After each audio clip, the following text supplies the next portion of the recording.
Assalamualaikum warahmatullahi wabarakatuh. Perkenalkan, nama saya Nabila Nasyafia dari Prodi Pendidikan Informatika dengan NIM akhir 053. Di sini saya akan menjelaskan tentang Internet of Things atau biasa disebut dengan IoT. Internet of Things adalah konsep di mana berbagai perangkat seperti sensor, perangkat elektronik, dan objek lainnya terhubung dan berkomunikasi melalui jaringan internet. Dengan IoT, pengguna dapat terkoneksi untuk melakukan berbagai aktivitas mulai dari pencarian informasi hingga pengolahan data tanpa perlu campur tangan manusia.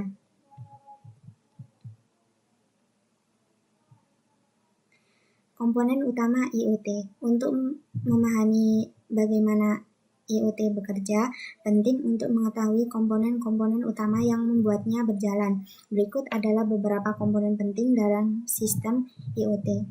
Yang pertama yaitu ada sensor, yang kedua ada konektivitas, yang ketiga ada data olahan, dan yang terakhir ada user interface.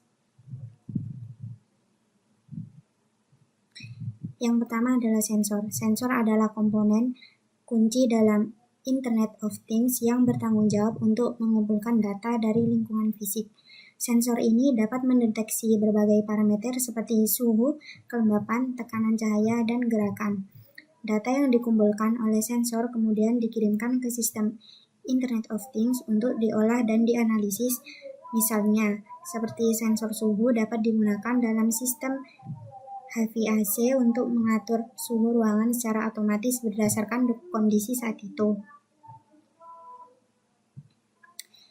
Yang kedua ada konektivitas. Konektivitas adalah komponen yang memungkinkan perangkat Internet of Things untuk terhubung ke jaringan yang ditentukan, seperti Wi-Fi atau jaringan seluler. Konektivitas ini penting untuk mengirimkan data yang dikumpulkan oleh sensor ke sistem cloud untuk dianalisis atau untuk mengirim perintah kembali ke perangkat. Misalnya seperti teknologi seperti LoRaWAN atau NB IoT digunakan untuk menghubungkan perangkat dalam jaringan yang luas seperti kota pintar atau sistem pertanian terdistribusi. Yang ketiga ada data olahan.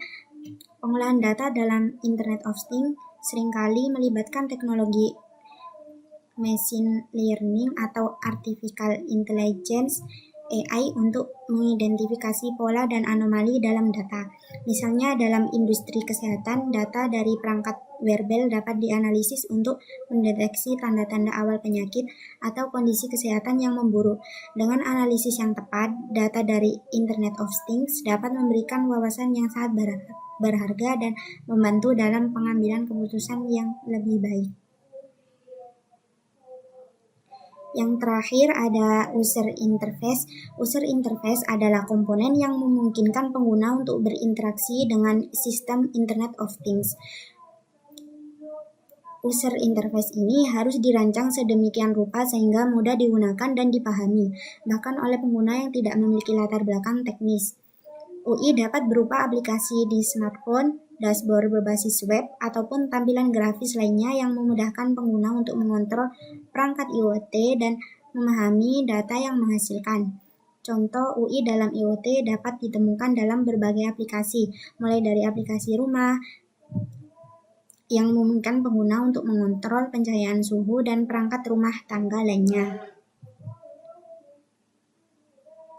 Manfaat menggunakan Internet of Things yaitu yang pertama ada efisiensi. Konsep IoT dapat diterapkan dalam berbagai bidang termasuk pendidikan, kesehatan, industri, dan rumah tangga. Ini membantu meningkatkan efisiensi aktivitas perusahaan serta mengurangi biaya produksi dan konsumsi energi. Yang kedua yaitu hemat biaya operasional. IoT memungkinkan pemeliharaan perangkat dengan memantau dan menganalisis data secara real-time. Jaringan IoT juga dapat membantu menangani pekerjaan yang kompleks, mengurangi pengeluaran biaya sumber daya manusia. Yang ketiga yaitu meningkatkan produktivitas. Dengan sistem kerja yang kompleks menggunakan sensor, pengguna dapat memberikan perintah dan melakukan aktivitas dengan mudah. Proses akses yang cepat dan akurat memungkinkan pengambilan keputusan berdasarkan data terbaru. Ini membantu perusahaan atau individu mengidentifikasi peluang dan kekurangan, bertujuan untuk meningkatkan produktivitas secara keseluruhan. Mungkin itu saja yang dapat saya sampaikan mengenai tentang Internet of Things.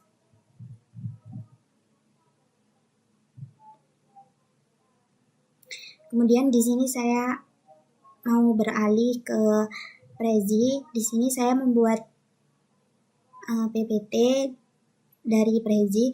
Nah, Prezi ini bisa kita lihat atau bisa kita dapatkan dari Google. Caranya tinggal ketik di sini.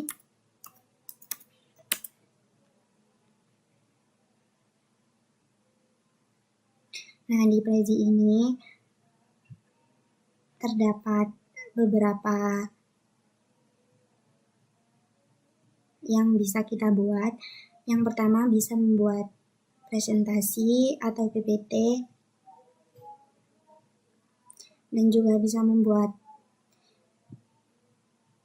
template-template lainnya seperti poster dan lain-lain. Dalam Prezi ini kita bisa memilih banyak template. Prezi memberikan banyak template.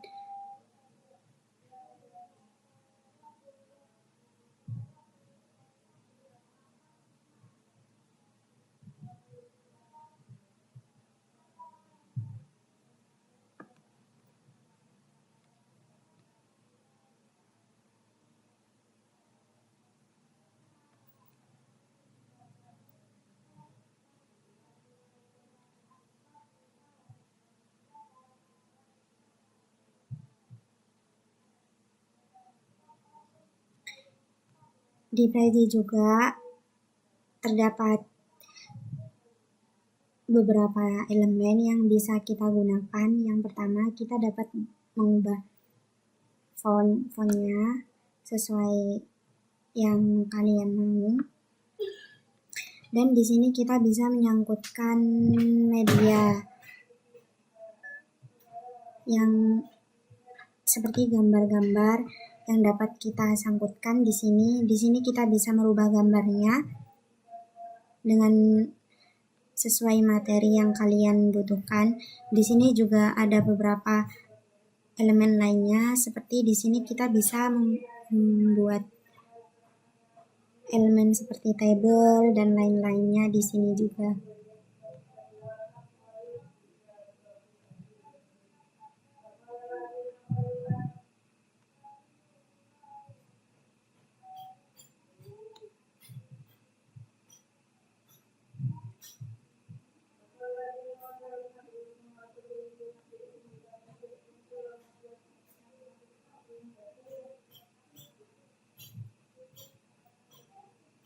Mungkin itu saja yang bisa saya paparkan mengenai Prezi yang saya gunakan. Sekian dari saya. Assalamualaikum warahmatullahi wabarakatuh.